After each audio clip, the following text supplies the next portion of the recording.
Now, a couple of weeks ago, I did a social media live with Dan from Central Heat King and Luke from Blue Bulldog Plumbing. And we got to talk about the gas safety installation and use regulations 26.9 checks. This was the reaction. Was it a landlord's check? Yeah, if you could be doing anything, couldn't you? So, Yeah, but you don't need to do a tightness test on a landlord's check. Oh, this is the one. Right. Have you read? That. I'll tell you what everybody needs to read now. The new gas safety installation and use regulations, and they need to read Appendix 3 at the back. Now, you know, Regulation 26.9, our checks. Yeah. If you read the gas safety installation and use regulations, the new version of it, it says, please see Appendix 3 for all the checks needed to carry out to prove a gas appliance is safe. And the very last one, which they've just added, test the gas carcass. When did that come out?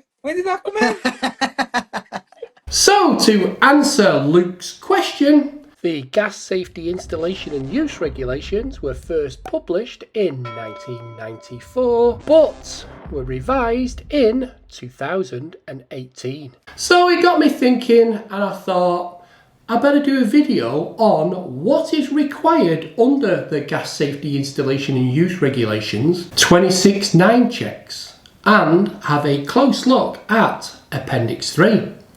So as usual, let's get on with it. Now let's have a look and see exactly what Regulation 26.9 says in the Gas Safety Installation and Use Regulations 1998, amended in 2018. Paragraph 9, where a person performs work on a gas appliance, he shall, shouldn't that be he, she?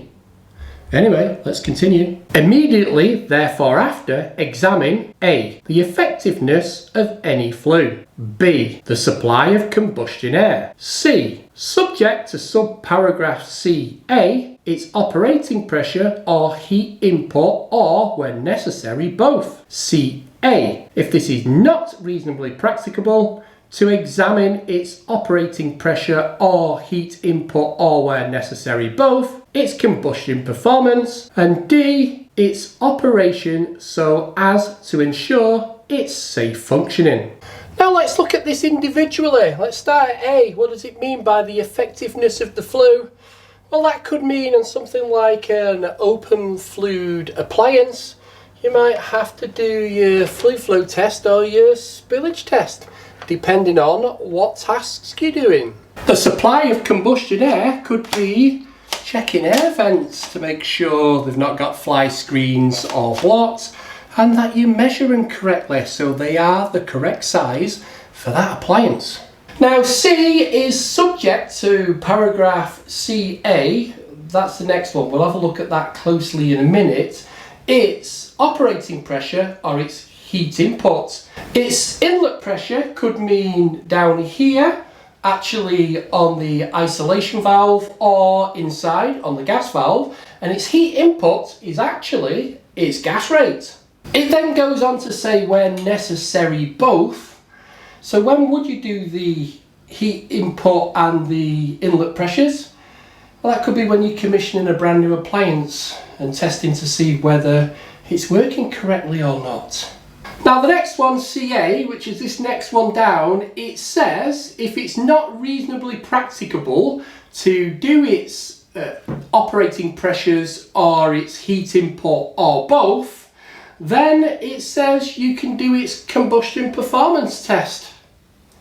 So if you can't gas rate and you can't do your inlet pressures, you just have to flue gas analyse. That's what it says.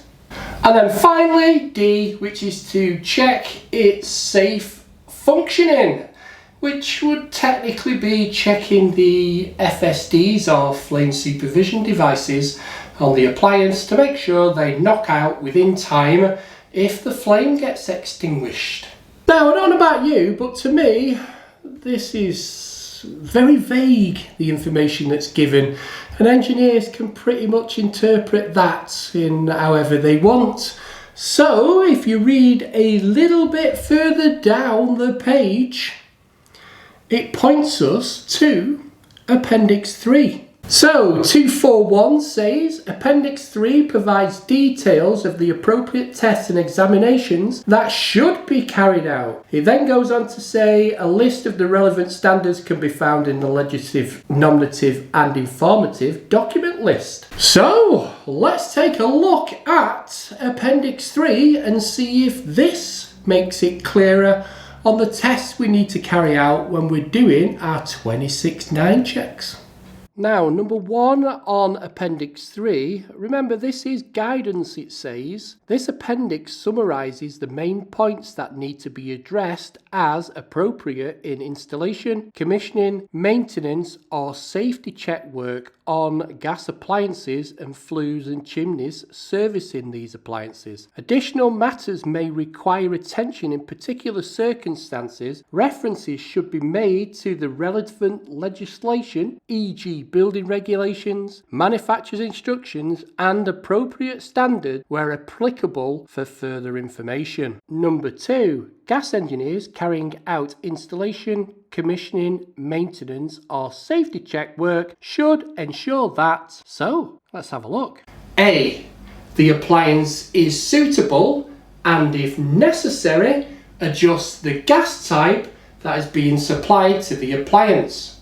So that could mean this boiler comes out of the factory able to be adjusted from natural gas to LPG or LPG to natural gas. So with the use of the flue gas analyzer, you can adjust the CO2 ratios inside for whichever gas it's being supplied with.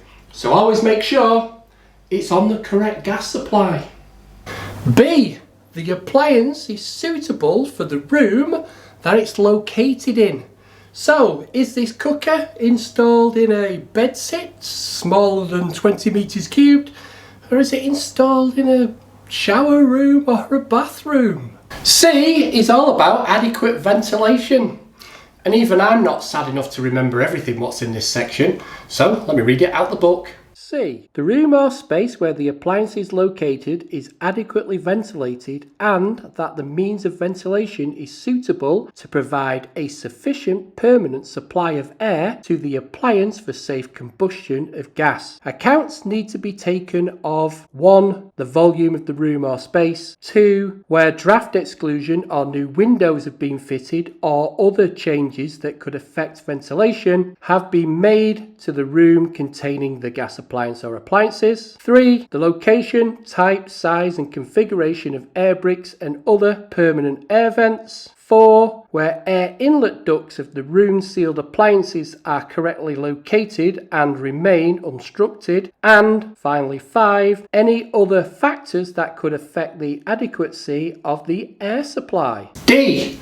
Are there adequate provisions for removal of the products of combustion from the appliance, i.e. has this flue been installed correctly? E.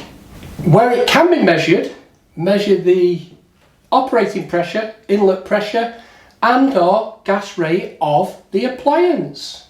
F. The combustion performance is checked and then check it with the manufacturer's instructions to make sure it's correct. G. Check the flame picture is correct.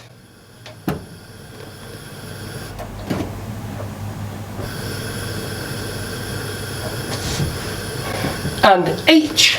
Check the safety devices.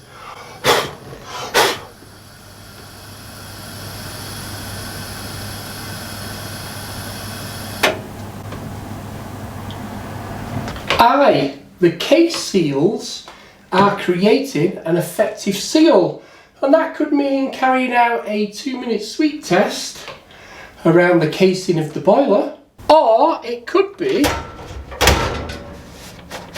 carrying out the paper test on a cooker door seal. J. The appliance is physically secured to the wall and is connected to the gas supply correctly, unlike this flueless space heater which is connected to the gas supply with a flexi hose. And finally is the appliance gas tight. So does that mean we carry out a tightness test, or do we just spray everything with leak detection fluid? Anyway, stick it in the comments down below, guys, and let me know what you think that is. So that's my quick look at the Gas Safety Installation and Use Regulations 26.9 checks. So, do we really need to do a tightness test on a landlord's report? And can we just rack up when we're servicing a boiler and put a flue gas analyzer in and take the results? Hopefully this shows you that's not really best practice, is it? Now then, shall I look at Regulation 36, the responsibilities of landlords again? So if you want me to do that video, put down in the comments and let me know. Anyway, hopefully you like this video and I will catch you on the next one. Cheers!